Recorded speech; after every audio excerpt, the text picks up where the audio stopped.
Hey Guinos, you know how I said a few videos ago that I'm the most subscribed channel on YouTube? Well, to let you in on a secret, I actually lied about that. To tell the truth, I am the most followed person on TikTok, and in a couple of weeks, a lot of you won't be able to confirm or deny that, so I guess you'll just have to believe me. It's no secret that TikTok is potentially being evaporated off of American phones later this month because the government decided that spying is bad but only sometimes. So now people are wondering which app they're gonna migrate to. My personal belief is that it's gonna be Instagram because it's basically just TikTok light. Although an influx of users from TikTok would actually improve the comments on that app because of what is this? Just in case you've been living underground for a few years, TikTok is the largest short-form content provider, and they've taken a lot of business away from other social media sites. In turn, a lot of those other social media sites have created their own little worse versions of TikTok, like Instagram Reels and YouTube Shorts and so on and so forth. It is undeniable how much of an impact TikTok has had on all social media sites. While I don't like the fact that this app that a lot of people, especially in my generation, use to communicate, inform, and entertain,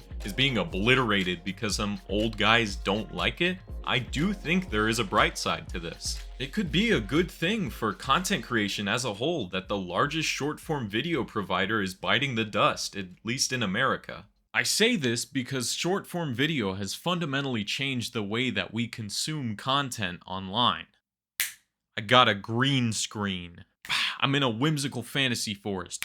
I'm in Mario Land. I'm a guy now. Creators use colorful subtitles and flashy editing to keep people engaged. It's just a constant battle for their attention, usually at the cost of being really annoying and loud. Look at any TikTok or even YouTube content farm and you'll get exactly what I'm saying.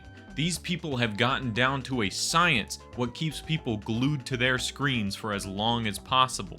They've got this on lock, man. Like, what the hell? How did they figure this out? How did they figure out that making their heads marginally bigger was going to be better for What the hell am I watching? I know everybody and their mom has said or heard something about how the attention span of this generation is being ruined by TikTok, but it's just actively true. It's just true. Because these videos are so short and bite-sized, they're packing more of a punch into every single second of content, and eventually, that's what your brain gets used to due to neuroplasticity. Neuroplasticity is a big word that basically means that the meat computer in our head is really good at adapting to things. In terms of this, it's especially good at adapting to accommodate the 45 Sonic the Hedgehog tweets you looked at on the toilet today. The more short dopamine hits you get, the harder it is for you to sit down and focus on one task or even just watching one thing. It's especially difficult to focus when you can just open your phone and immediately have a video of the coolest guy on earth, dude. Come on. Most people think of dopamine as the happy chemical. It makes you feel good after completing a task, but in reality, it's more of like a drive chemical. It motivates you to do something. The more and more you train your brain to want dopamine from short bursts of content, the more and more you're gonna want to pull out your phone, look at a couple tweets, look at a couple TikToks, and move on. It's why every single one of my damn scripts is so hard to write, because it's so much easier to open up another tab and look at that website that I hate for 30 minutes instead. It's beneficial to the platform that you're hooked, but not for you at all. What's better for you is sitting down and absorbing one thing over a long period of time rather than switching gears over and over within minutes. Oh, look, it's the coolest guy in the world. Oh, it's tragedy. Oh, there he is again. Oh, it's tragedy. Our brains are adaptable, so the change isn't permanent. It just takes a lot of time to get yourself weaned off of this type of content. Although, even though it isn't permanent, we have been seeing changes in the way people act due to actual brain rot content. Again, while I am upset about the fact that TikTok is being taken off of the internet in the United States, as it's been really good for communication, I think the shift to other platforms could be good for us. Especially YouTube, because it not only means that fans get to watch longer and better produced videos, but creators get better compensated for it, and they get to build a loyal fan base of people who enjoy the things they create. On that note, a lot of what I've said only applies to the people watching. What about the creators? Well, short form content, especially on TikTok, isn't really good for them at all. For example, TikTok's payouts are minuscule in comparison to other platforms, especially YouTube. For 1 million views on YouTube on a video that's about 8 minutes long, you can expect close to maybe $5,000 from that. On TikTok, $40 for 40 big ones. 40 of those. They will give you less than the value of Luigi's Mansion 3 for a video that gets 1 million views. That's why creators on TikTok have to sell out more. They have to do more brand deals. They have to have affiliate links because they're not gonna make enough money otherwise. It sucks because I think they definitely deserve way more because they provide entertainment to so many people and they make so much money for this company. And look at the value of TikTok compared to how much they pay people. That is ridiculous. They're the reasons that the platform is as big as it is. And all they had was the creator fund for 3 years, which ran out, by the way. Interestingly, when TikTok's creator fund dried up, they created something new called the Creativity Program. Now, you have to make videos over 1 minute long and be much larger than you used to get payouts. It's almost like it's better for creators, watchers, and even the website that runs it, that videos are longer and people are engaged. And also, this is pretty interesting too. If stats on YouTube are to be trusted, a lot of people that are watching short form content typically aren't going to be watching your long form content.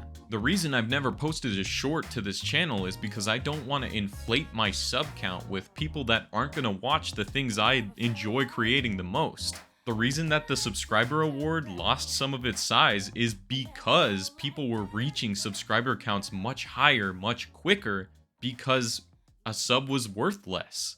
Some statistics even say that a short form subscriber is worth 1/25th of a long form one.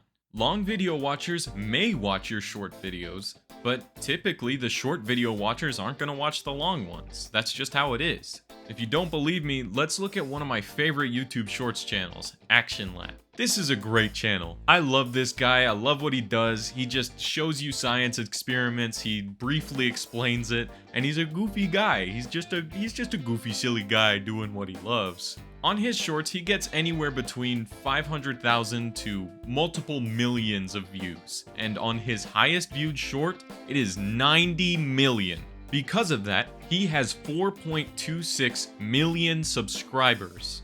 On his long form videos, his highest breaks 300,000 views. That's a pretty big difference, especially from an account with that many subscribers. I would even say that the quality of his videos doesn't change between the shorts and the long form stuff. It's the same quality, it's the same fun guy that I love watching. It's just that the audience that he's cultivated doesn't enjoy 6 to 10 minute videos where he talks about something interesting. They want it in about 1 minute. To them, it's more digestible in a 1 minute format than it is in any longer one. You may be thinking, well, it's alright for people to consume information in short form bursts, like it's not a big deal.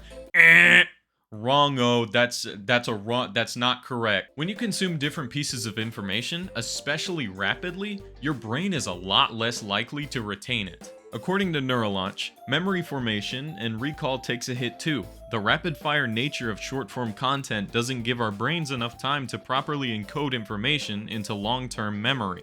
We might feel like we're learning a lot, but much of it slips away as quickly as it came. So even for the short-form channels I like, where they give you a bunch of information in a short-form burst, it would be much better if they were in long-form videos like Bobby Broccoli's. Your brain really needs the time to digest all of the things they're telling you. I feel like all of these creators have so much to offer. I would love to see their videos in a longer format. This is why I hate discussing these kinds of things with other small YouTubers. They feel like that in order to succeed, they have to play the shorts game. They upload a bunch of shorts to inflate their subscriber count, creating an audience that doesn't care about the things that they want to create, just the things they feel like they need to create. There are plenty of extremely successful creators that get by without playing the shorts game. Just to name some of my favorites, H-Bomber Guy, Defunct Land, Drew Gooden, although he started on Vine, so maybe he doesn't count.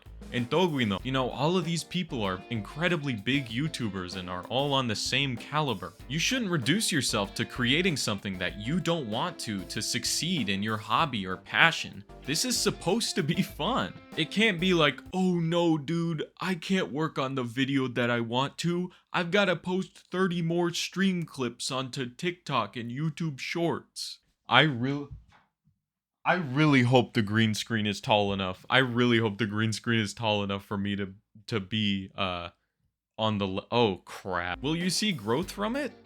Maybe, but it's artificial growth. I genuinely believe that if you just work on the stuff you want to, you will build an audience that likes that stuff.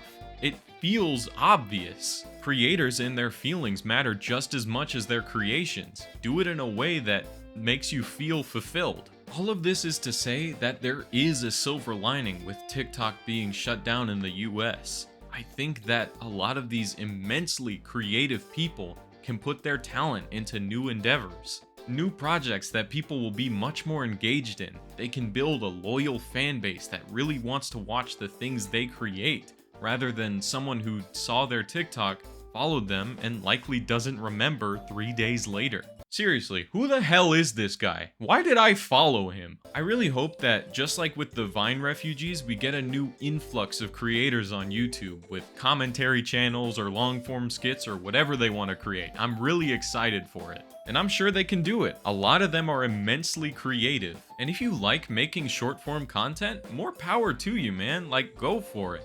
I just think that, in general, everything going this direction, being more and more condensed, more and more flashy, is a bad thing. It's not good for our attention spans, it's not good for creators, and it's not good for watchers. With these shorter attention spans, people don't want the process anymore. They just want the product. It's definitely not just a problem with TikTok though. YouTube has seen similar problems with things like Mr. Breast and how his videos are made.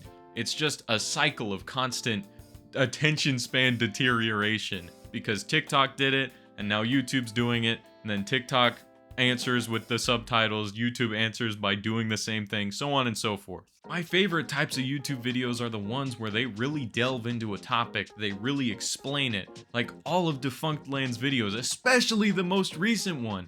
They are so cool, so informative.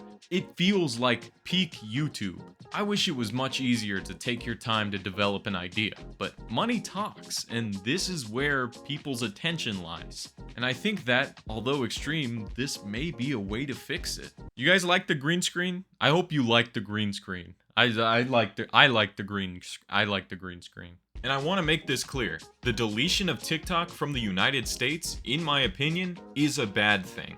It's been a great tool for our generation to spread awareness about causes they care about, and to crowdfund support for people, and to entertain and inform. I've seen so many people come together to fight for what they believe in because of this app, and I'm so happy that our generation was able to reach that sense of connectivity between all of us. But in the same way, it spread a lot of harmful things like the manosphere and conspiracy theories. So I hope that a lot of the creative and talented people come over here to YouTube, and we can send all of those other people to Twitter and Elon can deal with them. Guys, can people start being more nice on my platform, please? I will definitely miss it, because it means if I want to continue nightly media time with my girlfriend, we're gonna have to use Instagram Reels, and I hate Instagram Reels. The truth is, as much as I don't like short-form video for informative content and commentary, it's really good for fast-paced jokes and quick news. It's kind of like junk food in that way. It's not good for you to have constantly, but some here and there isn't gonna kill you. Anyways, Guinos, this video is coming out pretty close to New Year's, so happy New Year's, you guys. My New Year's resolution is that I'm going to get 1 billion subscribers by the end of the year, and if I don't, I'm going to probably do nothing about it, and my life won't be meaningfully changed in any way.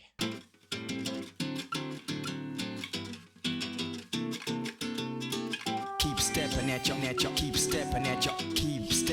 own pace, stepping